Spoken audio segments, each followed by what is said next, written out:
Bismillahirrahmanirrahim. Assalamualaikum warahmatullahi wabarakatuh. Alhamdulillahirabbil alamin. Salatu wassalamu ala asrafil anbiya'i wal mursalin Sayyidina Muhammad wa ala alihi wa ashabihi ajma'in.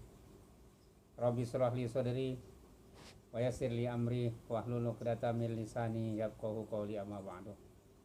Puja dan puji syukur marilah senantiasa kita panjatkan kehadirat Allah Subhanahu wa taala, karena pada malam hari ini kita masih diberikan kesehatan, masih diberikan kekuatan iman,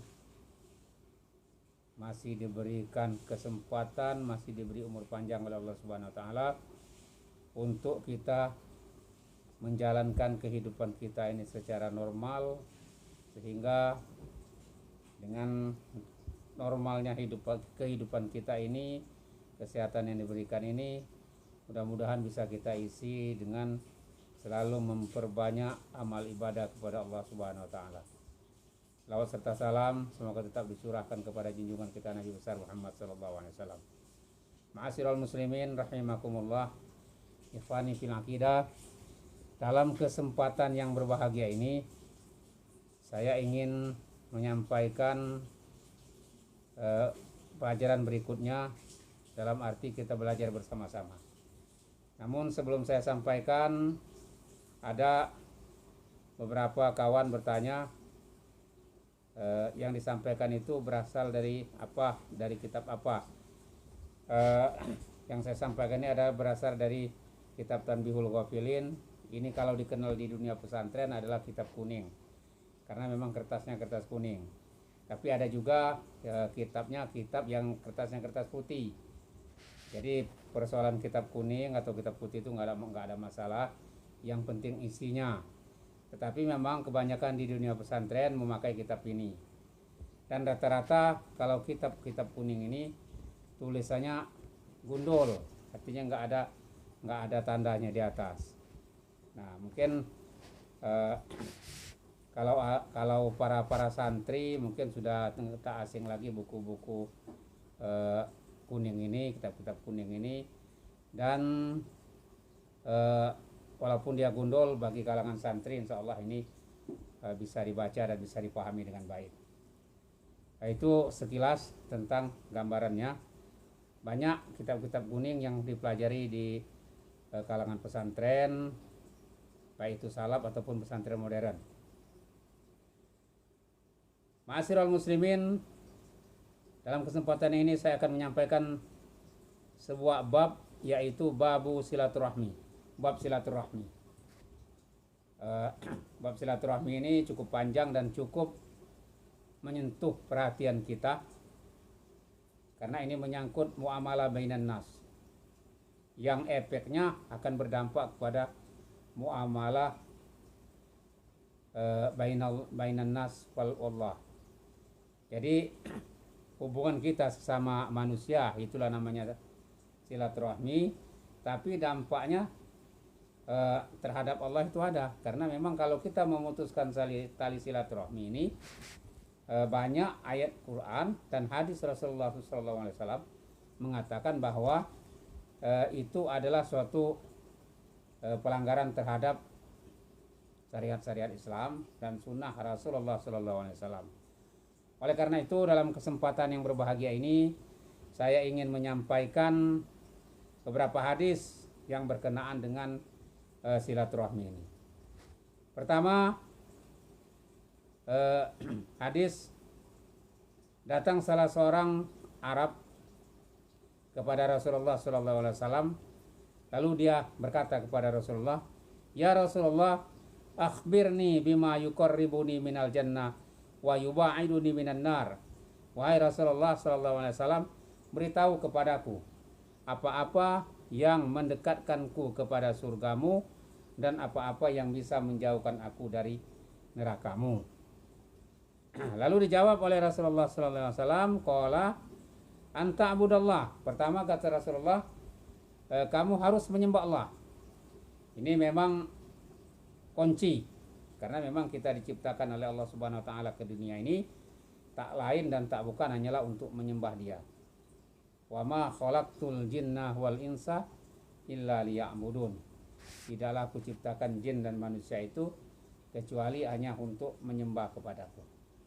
Jadi pertama kata Allah, kata Muhammad, kata Nabi besar kita Muhammad sallallahu alaihi wasallam, anta'budallah, hendaklah kamu menyembah Allah.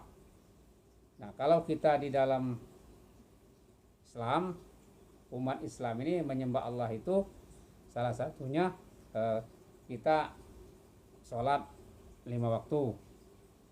Kemudian zakat merupakan wujud kita menyembah Allah, taat kepada perintahnya. Kemudian puasa, kemudian ibadah haji bagi yang mampu. Dan itu wujud nyata pengabdian kita kepada Allah Subhanahu wa taala. Yang pertama kata Rasulullah sallallahu alaihi wasallam, yang dapat mendekatkan kamu kepada surga Allah dan menjauhkan kamu dari nerakanya, yaitu anta'budallah wala tusyrik bihi syai'a. Hendaklah kamu menyembah Allah dan jangan mensekutukan Dia dengan sesuatu apapun, dengan alasan apapun.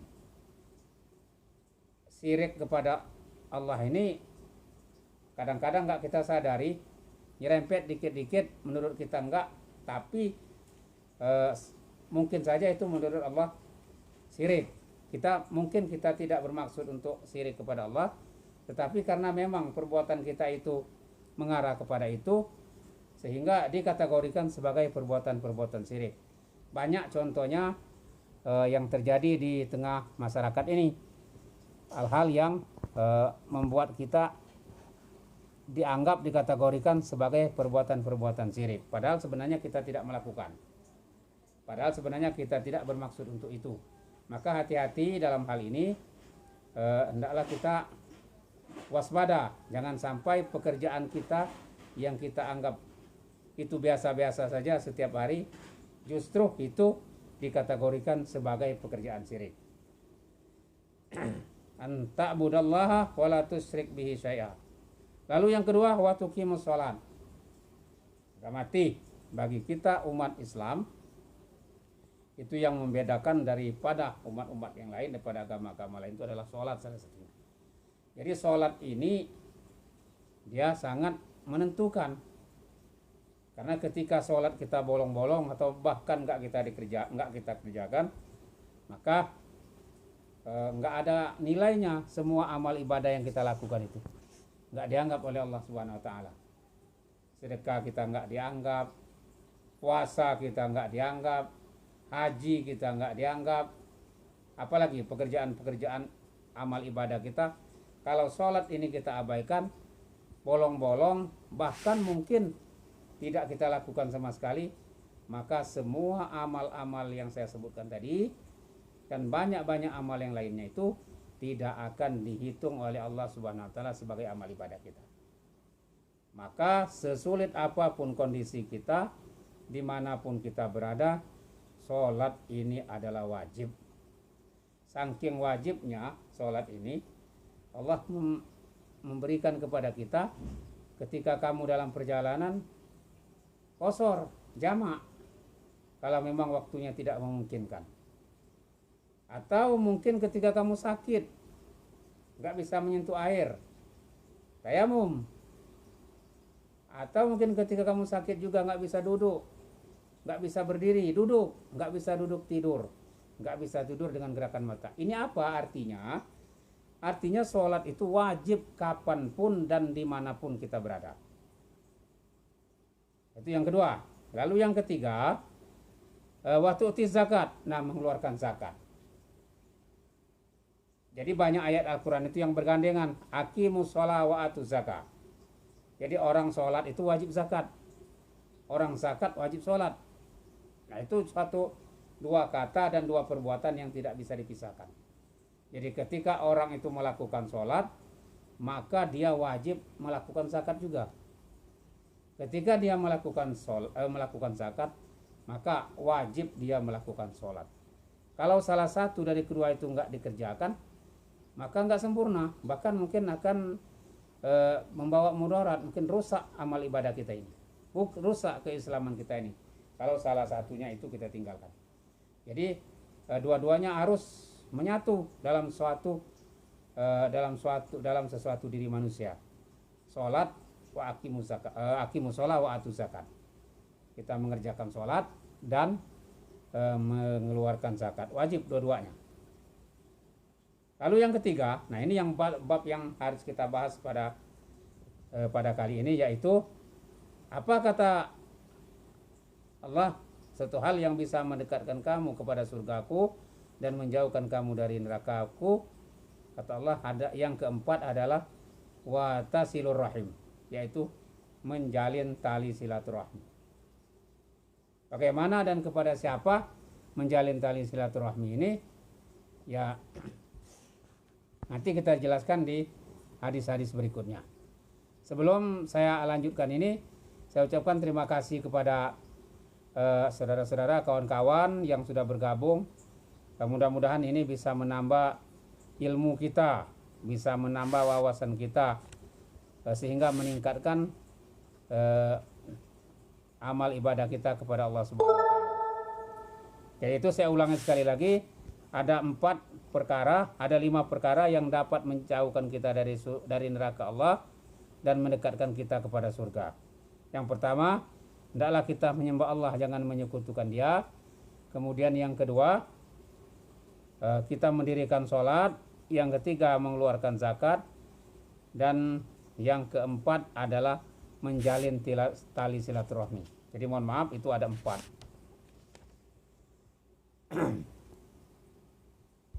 Lalu hadis berikutnya, qala Nabi sallallahu alaihi wasallam, la yujalisuni man amsa qati'ur rahim falyukim anna. Jangan, kata Rasulullah, jangan duduk di majelis kami orang-orang yang memutuskan tali silaturahmi, maka pergilah. Nah, ini teguran keras kepada orang-orang yang memutuskan tali silaturahmi. Bahasa kasarnya diusir oleh Rasulullah, jangan dekat-dekat saya, dengan dekat-dekat majelis kami.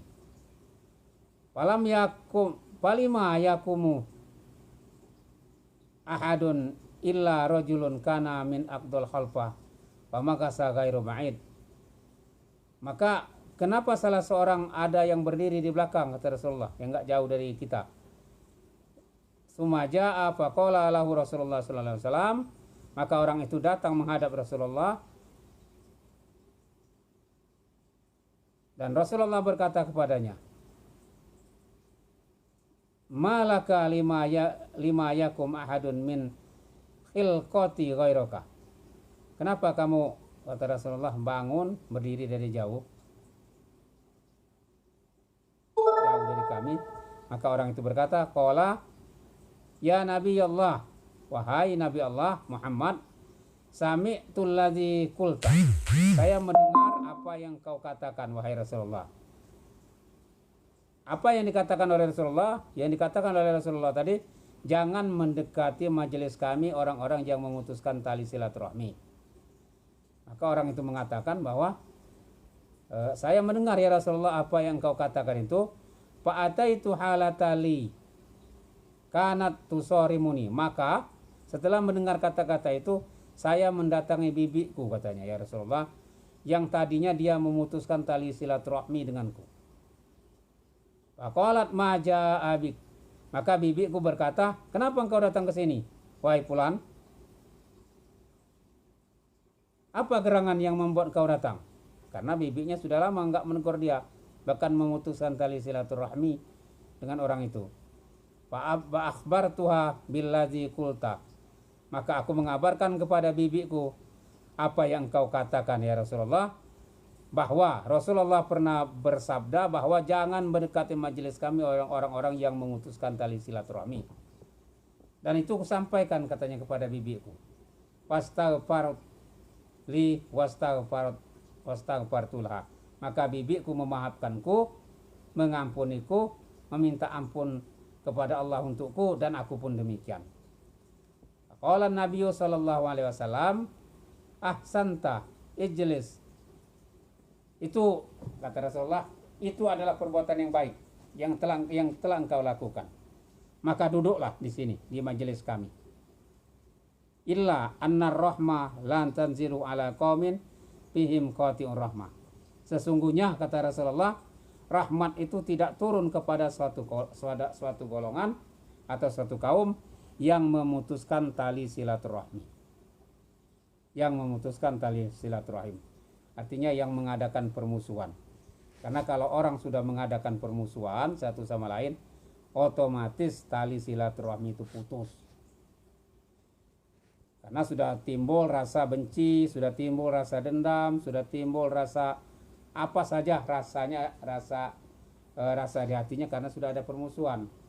Oleh karena itu biasanya kalau orang sudah ada permusuhan satu sama lain ini, maka pasti silaturahminya putus. Dan kalau putus tali silaturahmi ini dampaknya begitu besar. Kata Rasulullah, itu menjauhkan kamu dari surga Allah dan mendekatkan kamu ke nerakanya Allah. Na'udzubillah summa na'udzubillah. Kepada siapapun tali silaturahmi itu jangan sampai diputuskan. Kalau kita terjemahkan ke dalam bahasa kita, persaudaraan itu jangan dirusak, jangan diputus. Pertemanan itu jangan diputus. Hanya karena mungkin hal-hal yang sepele. Alangkah indahnya kalau salah satu saling memaafkan. Orang yang minta maaf terlebih dahulu itu lebih mulia daripada orang yang memaafkan. Oleh karena itu ketika kita berbuat salah dengan orang, ya walaupun kita itu benar, ya lebih baik kita minta maaf dulu kepada orang tersebut, karena itu yang lebih mulia kata Rasulullah SAW. Teman-teman para pendengar yang dimuliakan Allah Subhanahu Wa Taala,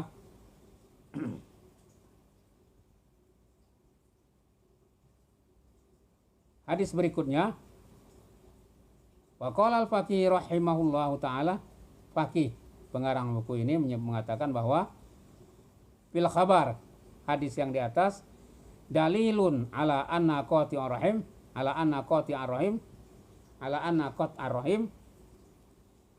Hadis itu merupakan dalil bahwa memutuskan tali silaturahmi zanbun azim, itu adalah dosa besar.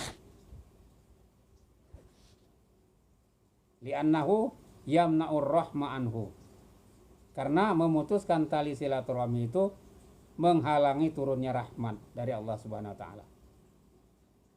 Wa amman kana jalisi, dan orang-orang dan kerabat-kerabatnya.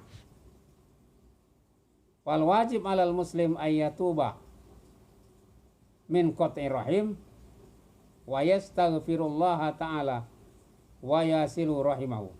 Maka wajib bagi setiap orang-orang mukmin harus bertobat jika dia telah memutuskan tali silaturahmi dan minta ampun kepada Allah, istighfar kepada Allah. Lalu setelah itu jalin tali silaturahmi, jalin tali persaudaraan, jalin tali persahabatan. Jadi orang-orang yang telah memutuskan tali silaturahmi itu dia cepat bertobat dari pemutusan tali silaturahmi. Setelah bertobat baru dia istighfar kepada Allah Subhanahu Wa Taala, karena itu dosa besar kata Rasulullah, memutuskan tali silaturahmi itu. Lalu setelah itu dia jalin silaturahminya. Bagaimana caranya? Setelah yang telah saya sampaikan tadi, kalau kita salah secepatnya minta maaf. Kalau ada saling pengertian sama satu sama lain, kita minta maaf, insya Allah perkara itu tidak akan berlanjut permusuhan itu. Di anna Nabi sallallahu alaihi wasallam bayana fi hadzal khabar, bahwa Nabi sallallahu alaihi wasallam menerangkan di hadis yang pertama, anna silaturahim, bahwa silaturahmi itu tuqarribul abda min rahmatihi, yaitu mendekatkan seorang hamba kepada rahmatnya. Jadi Rasulullah mengatakan di hadis yang pertama bahwa menyambung tali silaturahmi itu adalah mendekatkan seseorang kepada rahmatnya dan menjauhkan seseorang daripada nerakanya Allah. Nah, maka itu saya katakan tadi bahwa dampak pemutusan tali silaturahmi ini bukan hanya terjadi permusuhan di tengah masyarakat, tetapi dampaknya hubungan kita dengan Allah terganggu. Kita jauh dari rahmat Allah dan kita didekatkan kepada nerakanya Allah. Nauzubillah, summa nauzubillah. Apalagi kalau permusuhan pemutusan tali silaturahmi ini berlarut-larut sampai salah satunya ada yang meninggal dunia. Maka bagi kita umat Islam, momen yang paling pas untuk kita saling memaafkan itu adalah di hari Idul Fitri. Itu yang paling pas kalau ketemu. Tetapi sesungguhnya momen-momen saling memaafkan itu tidak mesti pada hari itu. Karena memang mungkin pada hari itu kita ini berkumpul semua di satu tempat, balik kampung, mudik, sehingga ketemu semua. Nah, itulah momen yang paling pas. Tetapi sesungguhnya karena memang sekarang ini sudah canggih zamannya, orang di tempat-tempat yang jauh sudah bisa kita jangkau dengan media sosial. Ya, apa susahnya kita menggerakkan jari kita menulis mohon maaf lahir dan batin gitu. Sehingga indahlah kehidupan kita ini. Ma'asyiral muslimin rahimakumullah. Kita lanjutkan ke hadis yang berikutnya. Waruya an Rasulullah sallallahu alaihi wasallam annahu qol, diriwayatkan dari Rasulullah sallallahu alaihi wasallam bahwa Rasulullah sallallahu alaihi wasallam bersabda, "Ma min hasanatin a'jalu sawaban min silaturahmi." Tidak ada suatu kebaikan yang disegerakan pahalanya, yang disegerakan imbalannya, kata Rasulullah, kecuali menyambung tali silaturahmi. Jadi kalau kita menyambung tali silaturahmi itu balasannya akan diberikan oleh Allah di dunia. Nanti apa saja? Nanti di hadis yang berikutnya kita jelaskan apa saja keuntungan orang-orang yang menjalin tali silaturahmi itu. Wa ma min zanbin ajdahu ayu ajilullahu li sawabihi al-quba fid dunya ma yudakhiruhu fil akhirah minal baghi wa qati'atur rahim. Dan tidak ada dosa yang disegerakan oleh Allah Subhanahu wa taala hukumannya di dunia dan kekal di akhirat nanti kemarahan Allah kepadanya kecuali pemutus tali silaturahmi. Nah, ini dampaknya luar biasa ini. Kalau kita memutuskan tali silaturahmi ini. Jadi kalau menyambung tali silaturahmi itu akan disegerakan oleh Allah Subhanahu wa taala balasannya di dunia. Tapi kalau kita memutuskan juga akan disegerakan juga balasannya di dunia, bahkan kekal nanti sampai di yaumil qiyamah. Nah, apa saja manfaat-manfaatnya silaturahmi itu nanti kita jelaskan di hadis-hadis berikutnya ini. Nah, ini banyak ini tentang manfaat-manfaat dari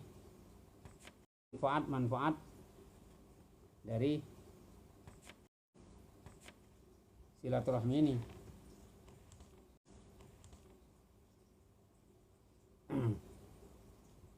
Lalu hadis yang berikutnya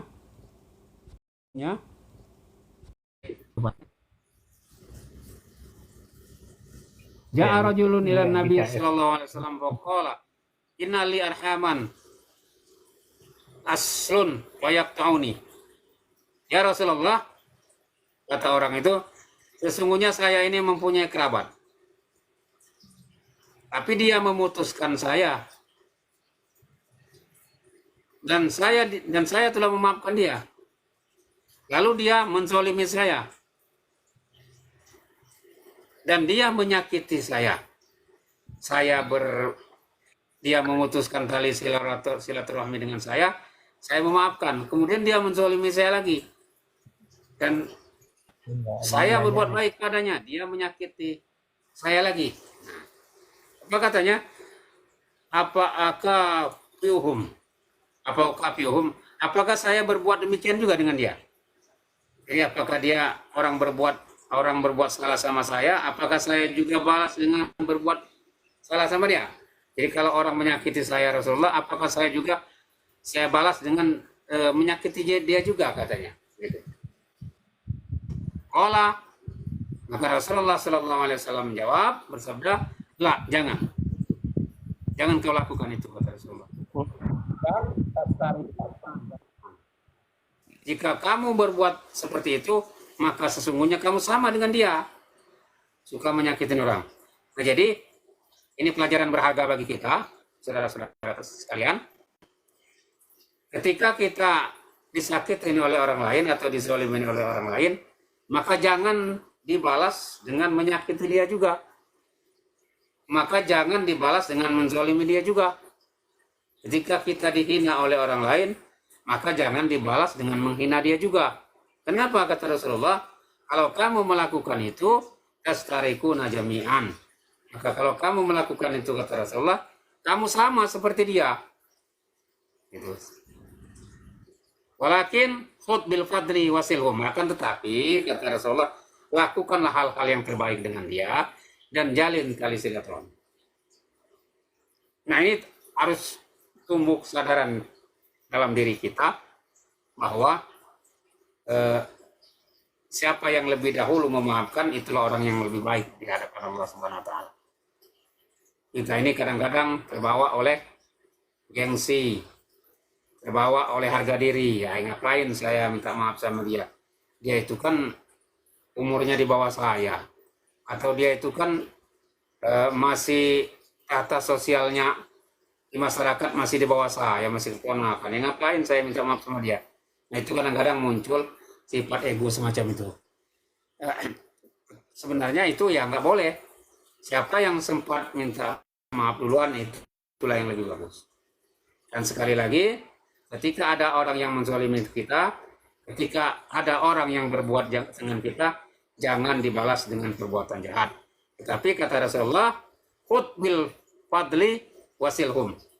Berbuatlah yang baik dengan dia dan jalin tali silaturahmi. Fa innahu la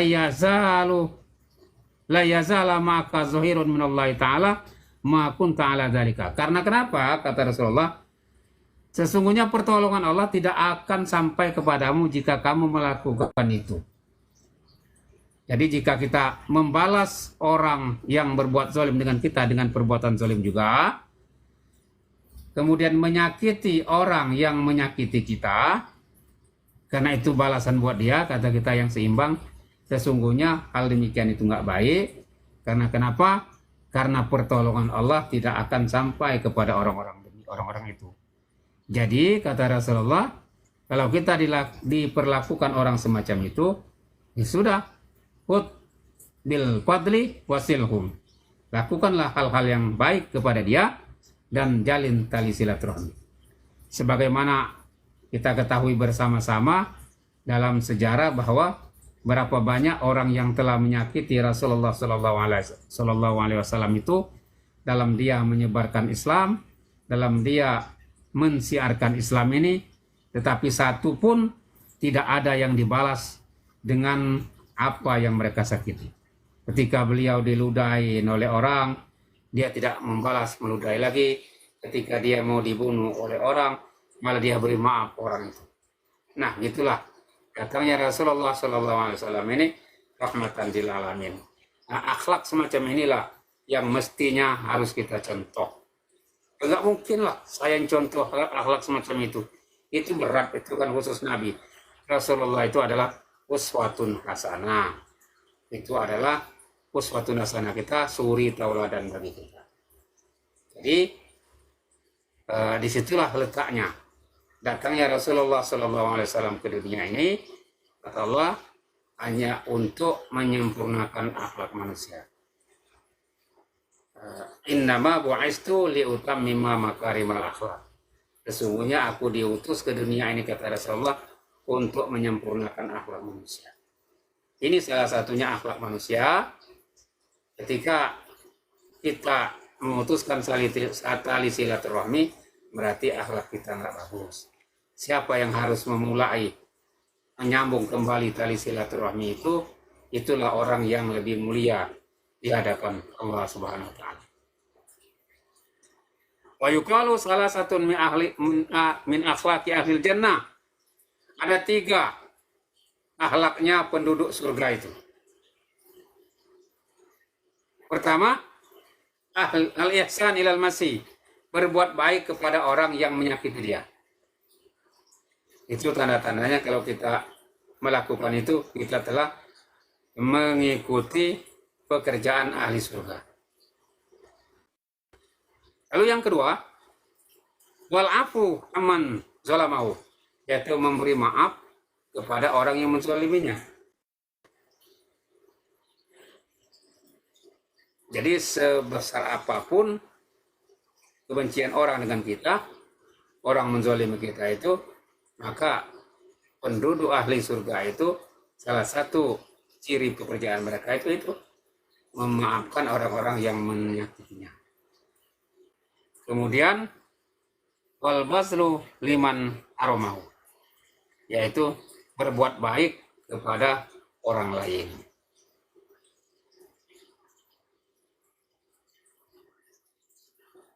Ma'asyiral muslimin rahimakumullah. Sebelum kita lanjutkan, juga saya ucapkan terima kasih kepada kawan-kawan yang telah bergabung dan yang telah memberikan apresiasi kepada saya. Saya juga ucapkan terima kasih kepada kawan-kawan semua yang telah bergabung. Ini semata-mata kita belajar bersama-sama dalam rangka kita meningkatkan ketakwaan kita kepada Allah Subhanahu wa taala. Hadis yang berikutnya adalah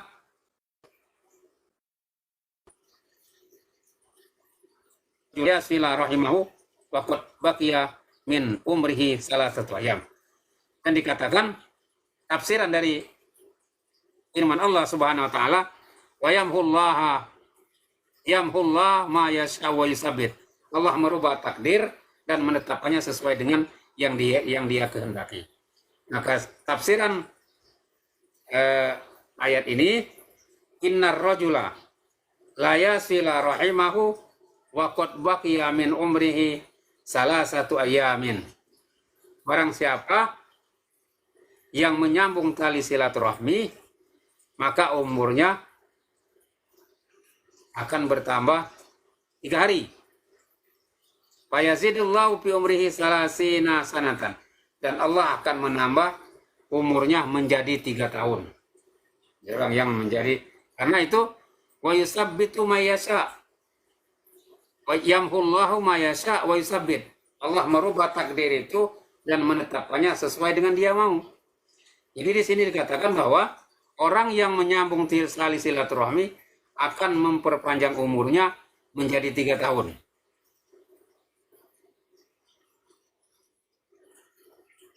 Wa innar rajula la yaqta'u rahimahu wa qad baqiya min umrihi salasuna sanatan. Ayah. Wahullahu ila sati ayam. Maka orang yang memutuskan tali silaturahmi itu ketika umurnya 3 hari, maka akan Allah pendekkan menjadi 3 tahun. Menjadi pendekkan, dimajukan 3 tahun. Jadi orang yang memutuskan tali silaturahmi itu umurnya diperpendek 3 tahun. Kenapa? Ya karena Allah yamhullahu ma yasha wa yusabbit. Allah itu bisa merubah takdir dan bisa menetapkan sesuai dengan dia maunya. Dan di sini diantaranya diberikan imbalan kepada orang-orang yang menyambung tali silaturahmi dan diberikan imbalan juga kepada orang yang memutuskan tali silaturahmi. Jadi singkatnya hadis ini, orang yang menyambung tali silaturahmi itu umurnya akan ditambah selama 3 tahun. Dan orang yang memutuskan tali silaturahmi itu umurnya akan dikurangi 3 tahun. Jadi sekarang ini kan sudah populer di tengah masyarakat kita bahwa ya silakan jalin tali silaturahmi karena silaturahmi itu bisa memperpanjang umur. Ya benar, begitu adanya. Tetapi banyak juga pendapat-pendapat ulama yang menafsirkan enggak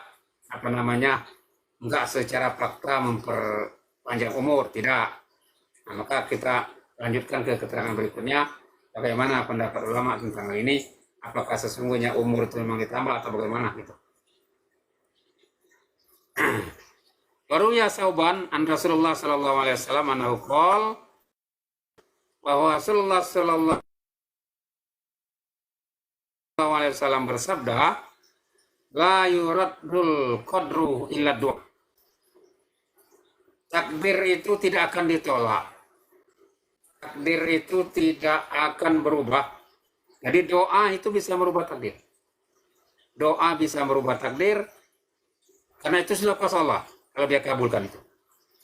Maka dikatakan doa usilaul muslim. Doa itu adalah senjatanya bagi orang-orang muslim. Maka ketika kita berdoa kepada Allah Subhanahu wa taala, bisa saja Allah rubah takdir kita itu dari jahat menjadi baik. Dari kita menjadi orang yang hina bisa menjadi orang yang baik, orang yang mulia. Bid doa, dengan doa. Kenapa? Ya Allah yang mengatur segala-galanya. Tetapi kata Allah, ud'uni astajib lakum. Berdoalah kamu kepadaku, maka insya Allah kamu akan saya beri. Minta apa saja katanya. Ada doa kita ini yang dikabulkan ketika kita di dunia. Langsung dikabulkan. Katakanlah minta kekayaan, mungkin dikasih kekayaan di dunia. Minta keberhasilan, dikasih keberhasilan di dunia. Ada juga nanti yang ditunda keberhasilannya. Nanti di akhirat dikasih. Maka ada sebuah cerita. Nanti di akhirat nanti ada orang yang kaget. Loh, kok saya nggak pernah ini minta ini? Kok saya dikasih ini? Maka dijawab, inilah jawaban atas doa-doa kamu di dunia dulu baru dikabulkan sekarang. Jadi ditunda aja sebenarnya. Nggak ada doa yang tidak dikabulkan oleh Allah Subhanahu wa taala itu. Cuma mungkin yaitu Allah itu lebih baik, lebih paham mana yang terbaik buat kita. Jelas kita berdoa kepada Allah Subhanahu wa taala, Rabbana atina fid dunya hasanah wa fil akhirati hasanah wa qina adzabannar. Ya Allah, berilah kami kebaikan di dunia dan berilah kami kebaikan di akhirat dan hindarkanlah kami dari api neraka. Itu aja doa kita. Insya Allah kalau kita melakukan doa ini maka akan dirubah takdir kita menjadi baik. Jadi pertama, doa bisa merubah takdir. Yang kedua, wala yazidu fil umri ilal birri. Dan umur juga bisa ditambah dengan banyaknya berbuat baik. Jadi kalau kita sering berbuat baik, bisa juga umur kita bertambah di hadapan Allah Subhanahu wa taala. Karena itu Allah semua yang ngatur. Jadi bagaimana berbuat baik? Ya, al-a'mal as-shalihah. Sekecil apapun perbuatan kita itu yang baik, maka itu termasuk adalah amal soleh. Sekecilnya kita membuang duri di jalan agar orang lain tidak terinjak, itu sudah merupakan amal soleh. Atau kita mengarahkan jalan orang-orang yang tidak bisa melihat, karena orang buta. Dan banyak lagi pekerjaan-pekerjaan baik yang memang tidak memerlukan biaya. Tetapi ingat, kalau kita itu mengejar nerakanya Allah, pasti butuh biaya semua. Minuman keras butuh biaya. Kemudian melakukan perbuatan perzinahan butuh biaya. Tapi kalau kita berbuat baik ini banyak, nggak butuh biaya. Saya sampaikan tadi itu, kita datang ke masjid zikir itu nggak butuh biaya, karena nggak ada sampai sekarang orang yang masuk masjid dimintain biaya. Tapi kalau masuk ke tempat lain yang mengarah kepada hal-hal yang maksiat pasti diminta biaya. Oleh karena itu, mari sama-sama dalam kesempatan ini kita sama-sama meningkatkan amal soleh kita ini sebanyak-banyaknya. Itu yang kedua. Jadi wala yazidu fil umri ilal birri. Berbuat baik itu dapat juga memperpanjang umur. Wa innar rajula la yahrumu zirqa bi dzanbi yusibu. Dan juga orang-orang yang berbuat maksiat juga akan menutupi rezeki. Nah, kadang-kadang kita sering bertanya nih, kenapa doa saya ulang dikabul, atau kenapa saya hidup susah ya? Intinya kita harus introspeksi diri. Pintu taubat itu tetap dibuka oleh Allah Subhanahu wa taala. Maka Rasulullah mengajarkan kepada kita, karena kita ini pasti banyak salah, banyak dosa, lakukan sholat taubat sebanyak 2 rakaat agar doa kita itu dijawab oleh Allah Subhanahu wa taala. Tetapi jangan juga kita beranggapan kalau nggak dijawab sekarang, wah kita nggak dikabulkan sekarang, lanjut kita ingkar lagi. Tidak. Saya sampaikan tadi bahwa mungkin doa itu bukan nggak dikabul, tapi ditunda nanti. Atau kita menghendakkan hari ini, mungkin doa kita dikabul, tapi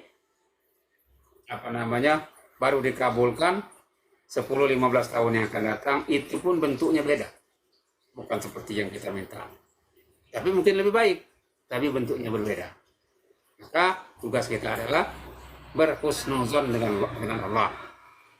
Jadi kalau kita bersangka baik dengan Allah itu, Allah juga akan berprasangka baik dengan kita. Jadi saya ulangi lagi bahwa doa itu dapat merubah takdir, kemudian berbuat baik itu dapat menambah umur, dan yang ketiga adalah berbuat maksiat itu dapat menutup rezeki. Jadi kalau mau rezeki lancar ya banyak-banyak beramal soleh. Waruya Ibnu Umar radhiyallahu anhuma qala, dan Ibnu Umar berkata, qala man ittaqa rabbahu, Rasulullah sallallahu alaihi wasallam bersabda, man ittaqa rabbahu, barang siapa bertakwa kepada Tuhannya, awasala rahimahu, dan menyambung tali silaturahmi, ansa'a lahu fi umurhi, maka Allah akan meluaskan umurnya. Man ittaqa rabbahu wa wasila rahimahu, ansa'a lahu ma fi umrihi. Barang siapa yang bertakwa kepada Allah Subhanahu wa taala dan menyambung tali silaturahmi, maka akan diluaskan umurnya. Artinya umurnya itu akan diperpanjang, yakni yuzadu fi umrihi wa saro lahu malahu, yaitu dipanjangkan umurnya, diluaskan rezekinya,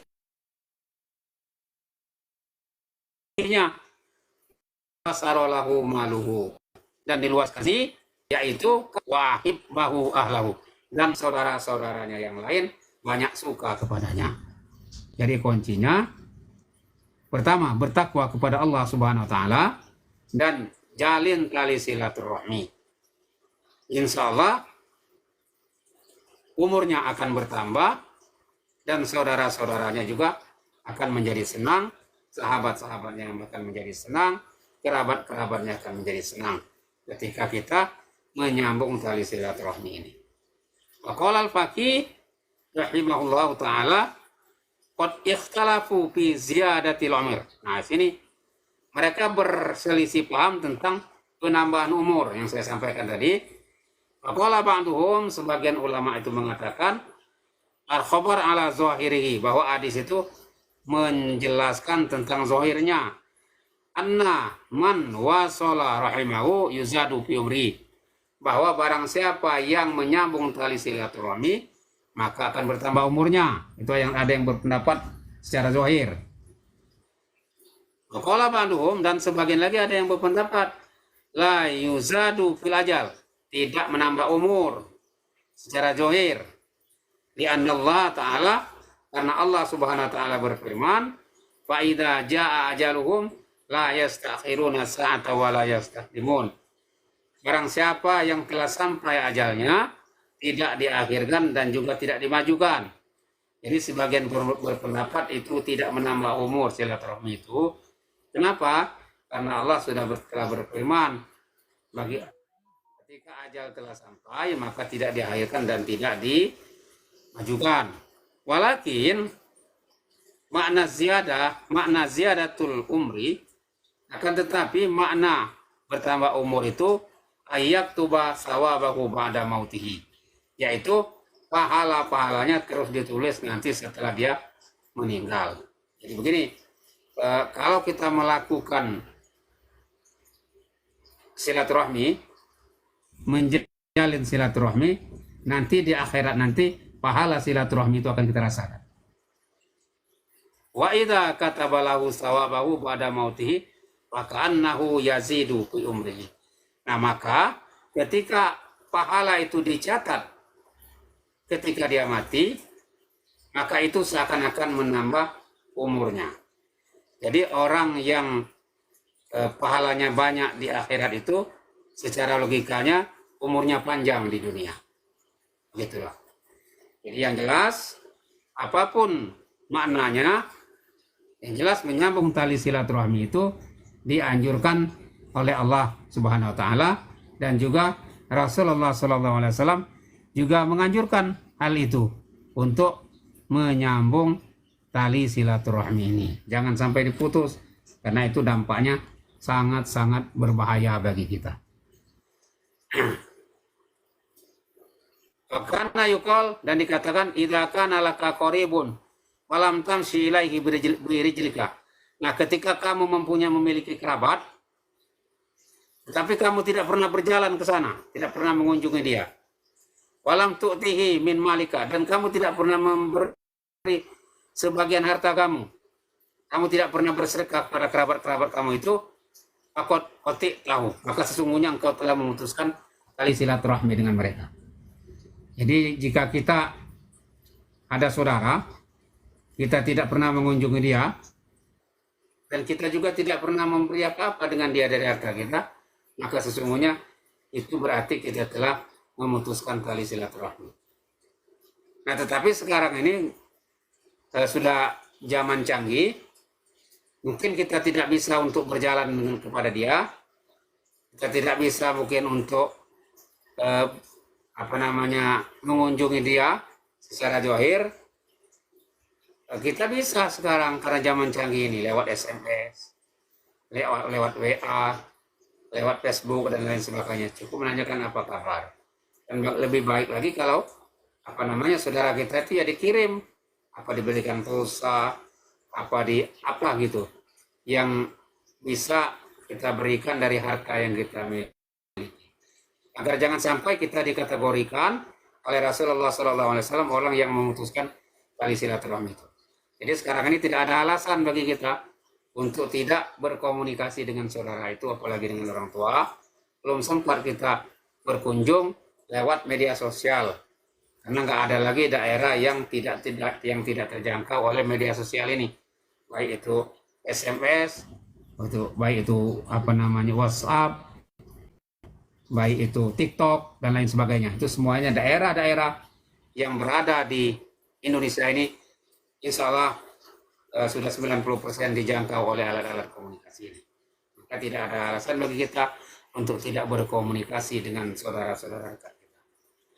Wa fi ba'di suhub ima anzalallahu ta'ala, dan di beberapa suhub yang diturunkan oleh Allah, kitab yang diturunkan oleh Allah Subhanahu wa taala, ya ibnu Adam sil rahimaka bimalika. Di beberapa kitab yang diturunkan oleh Allah Subhanahu wa taala disebutkan di sana, wahai anak Adam, sil rahimaka bimalika. Jalinlah silaturahmi dengan saudaramu dengan hartamu. Jalinlah silaturahmi dengan keluargamu dengan hartamu. Jadi gimana menjalin dengan harta? Ya kita berikan. Jadi kalau kita datang ke rumah saudara umpamanya kan, setidaknya kita bawa oleh-oleh. Karena itu kita menjalin bukan hanya secara jauh, tapi kita menjalin silaturahmi juga dengan harta kita, beri bawa oleh-oleh. Nah itu ciri khas di dalam bersosial, berinteraksi di dalam Islam itu begitu. Jadi ketika kita datang ke tempat saudara, apapun bentuknya, apakah sepotong roti kita bawakan, apakah buah-buahan kita bawakan, itu namanya menjalin silaturahmi dengan harta kita. Atau mungkin saudara-saudara kita memerlukan biaya, memerlukan uang, tapi kita mempunyai kelebihan di ekonomi, mempunyai kelebihan secara material, ya boleh. Ketika saudara kita minta bantu pinjam uang atau buatkan minta, ya kita kasih. Karena kita mempunyai kelebihan, dilebihkan oleh Allah Subhanahu wa taala harta kita dari saudara-saudara kita. Maka kesempatan bagi kita untuk membantu saudara-saudara itu. Maka setiap kitab yang diturunkan oleh Allah Subhanahu wa taala baik itu kitab Taurat, Zabur, Injil apalagi Al-Qur'an mengatakan bahwa ya ibni Adam sil rahimaka bimalika, jalinlah silaturahmi saudaramu dengan saudaramu dengan hartamu. Fa'in bakhal tabi malika au qalla maluka famsi ilaihi birijlika. Atau jika kamu nggak mau bersedekah menjalin silaturahmi dengan hartamu karena mungkin kamu tidak mampu, hartamu sedikit, maka kata Rasulullah, famsi ilaihi birijlika, maka berjalan kepadanya, kunjungi dia secara johir dengan kakimu.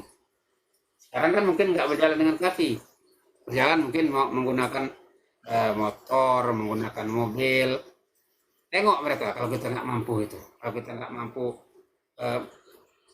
menjalin silaturahmi itu dengan uang, dengan mengirimkan sesuatu kepadanya, maka pergi ke sana. Imsi ilaihi birijlika, kamu jalan ke sana dengan kaki, artinya kunjungi rumahnya. Syukur-syukur dia berada satu RT atau dia berada di luar kota, ya kunjungi minimal setahun sekali kita kunjungi. Gimana kalau orangnya di Aceh sana atau di Papua sana, saudara kita, itu tadi kita tidak putus harapan karena memang sekarang ini sudah canggih, kita ada alat komunikasi. Ma'asyiral muslimin rahimakumullah, sekali lagi saya ucapkan terima kasih kepada kawan-kawan yang sudah bergabung, sudah bergabung, dan yang selalu memberikan apresiasi kepada saya juga saya ucapkan terima kasih yang sedalam-dalamnya berupa hadiah itu. Terima kasih, mudah-mudahan kita semua diberikan oleh Allah Subhanahu wa taala kesehatan. Lalu faqala Nabi sallallahu alaihi wasallam, silu arhamakum walau bisalam. Kalau memang nggak bisa kamu kamu jalin silaturahmi dengan uang, nggak bisa, kemudian kamu berkunjung ke sana nggak bisa, ya cukuplah silu arhamakum bisalam, jalinlah silaturahmi dengan saudaramu itu dengan mengucapkan salam. Itu yang lebih lebih mudah. Ketika umpamanya kita kontak dia melalui telepon, pertama kali itu ucapan assalamualaikum warahmatullahi wabarakatuh. Itu salah satu bentuk kita sudah menjalin tali silaturahmi. Apalagi kita ketemu di jalan, maka budayakan selalu mengucapkan salam. Di beberapa pertemuan yang lalu sudah saya sampaikan siapa yang harus mengucapkan salam duluan, kemudian bagaimana menjawabnya, kemudian kapan salam itu harus diucapkan kepada siapa, sudah saya jelaskan di pertemuan-pertemuan sebelumnya. Maka sekali lagi sedikit saya singgung apa yang sudah saya sampaikan itu, ketika mungkin kita orang muda bertemu dengan orang tua, ya mestinya anak muda terlebih dahulu harus mengucapkan salam dengan orang tua. Itu salah satu bentuk kita menjalin tali silaturahmi. Nah, ketika mungkin kita lagi berjalan, ada orang duduk, ya kita yang lagi berjalan harus mengucapkan salam kepada mereka. Kita mengucapkan salam itu sunnah, tetapi orang yang menjawabnya itu adalah wajib. Tetapi kalau dalam suatu gerombolan, dalam suatu perkumpulan, cukup satu yang menjawab salam itu sudah mewakili dari semuanya. Lebih banyak yang menjawab itu lebih bagus. Karena intinya salam itu adalah mendoakan kita. Kok orang yang mendoakan kita nggak kita jawab? Pelit amat kita ini. Begitu kira-kira. Ma'asyiral muslimin rahimakumullah.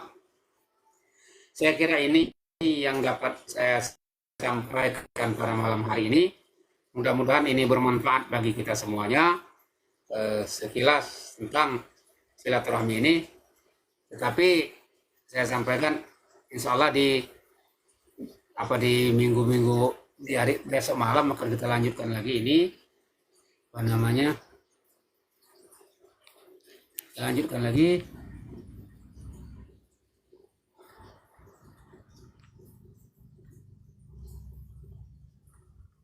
tentang menyambung tentang bab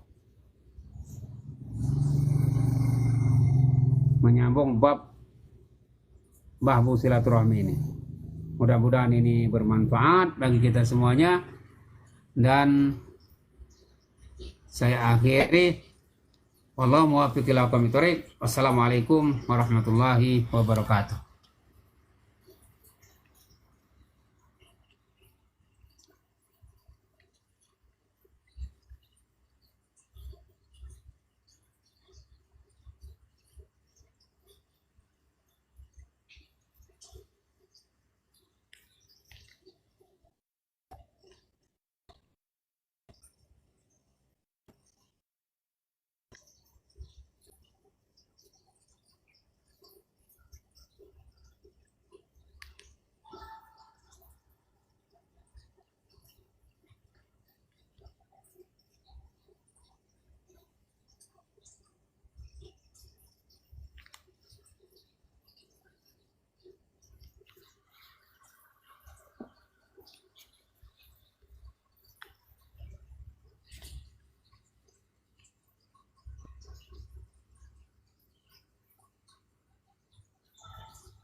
Maaf karena ada gangguan.